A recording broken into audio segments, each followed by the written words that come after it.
मुस्कुराकर दर्द भुलाकर रिश्तों में बंद थी दुनिया सारी, हर पग को रोशन करने वाली वो शक्ति है एक नारी।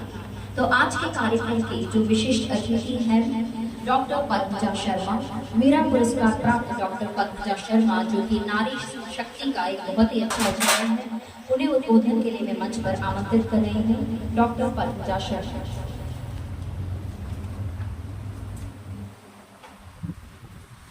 मंच महामहिम राज्यपाल महोदय जी, अद्वित उड़ान संस्था और अद्वित उड़ान राष्ट्रीय पुरस्कारों की अपनी महत्ता है।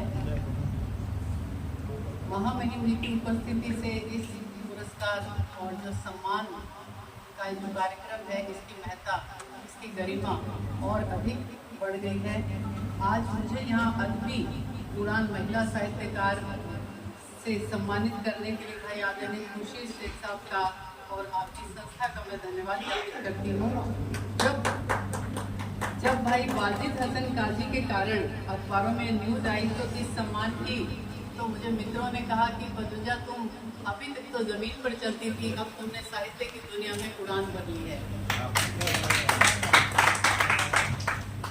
मैं थोड़ा सा अपने साहित्य के बारे में बता दूं, क्योंकि अचानक ही मुझे बोलने के लिए कहा गया। मुझे लगा शायद मुझे सिर्फ राज्यपाल महोदय और भाई शेख साहब ने अपने साथ बैठने का इस अवसर दिया है, तो बोलने के लिए मुझे कहा गया। तो मैं थोड़ा सा बता देती हूँ कि मैं अनेक विधाओं में लिखती हूँ, जैसे कहानी लिखती हूँ, कविताएँ लिखती हूँ, शब्द चित्र लिखती हूँ और इंटरव्यूज भी करती हूँ, बाल डायरी लिखती हूँ, डायरी भी लिखती हूँ, अनेक विधाओं में मैं लिखती हूँ।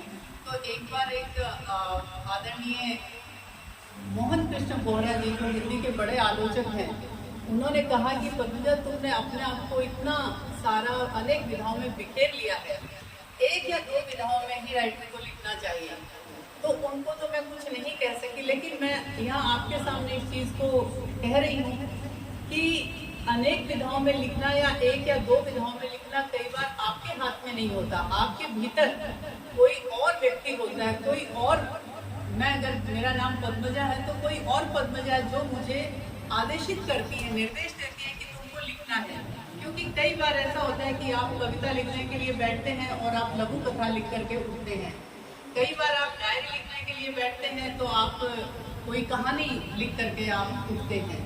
और मैं अनेक विधाओं में जैसे कहानियाँ लिखती हूँ तो उनमें किशोरों पर लिखती हूँ, जिन पर बहुत कम हमारे साहित्य में लिखा गया है। और इसी तरह से अगर मैं कविता लिखती हूँ तो उसमें स्त्री मेरी प्राथमिकता से आती है, क्योंकि हम देखते हैं कि पूरी आबादी स्त्री से होती है, वो आधी आबादी है, लेकिन उसको पूरा हक अभी तक मिला नहीं है।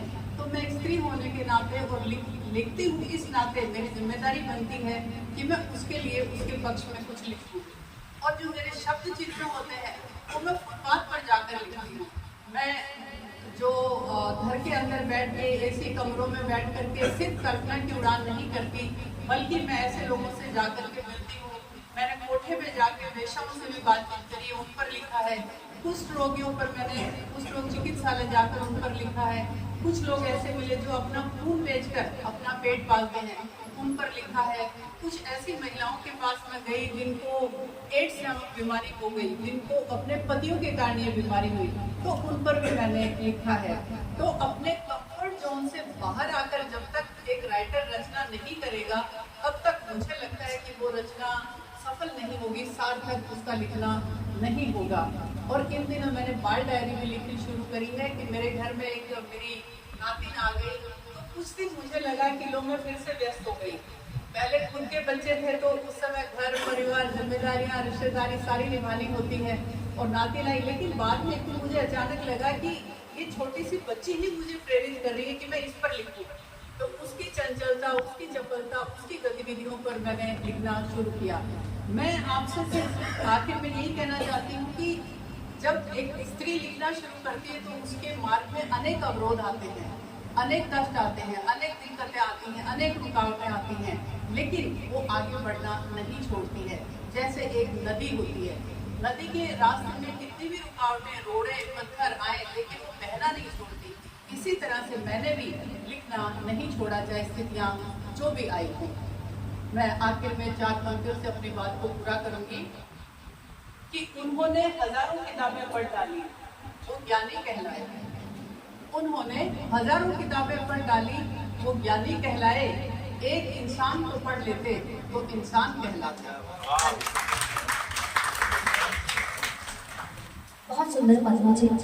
और आपने जैसा कि कहा कि हम किस विधा में लिखते हैं ये हमारे हाथ में नहीं होता, ये हमारे मन के भावों और लेख भी कहीं ना कहीं तय करती है। बस ये है कि हाँ, कुछ पंक्तियां मैं कवि साहित्यकार को यहाँ समर्पित कर रही हूँ। स्वरचित पंक्तियां की जो दे भावों को रसाभिषिक्त अभिव्यक्ति, जो सजाए अपनी कल्पना को कर पंक्तियों की जुगलबंदी, ताकत है जिसकी कलम और दृष्टि है दूरदर्शी, वेदों ने भी माना है उस कवि को एक क्रांतदर्शी। हम सभी यहाँ उपस्थित साहित्यकार कवि क्रांतदर्शी हैं। तो अब कार्यक्रम को हम आगे बढ़ाते हैं।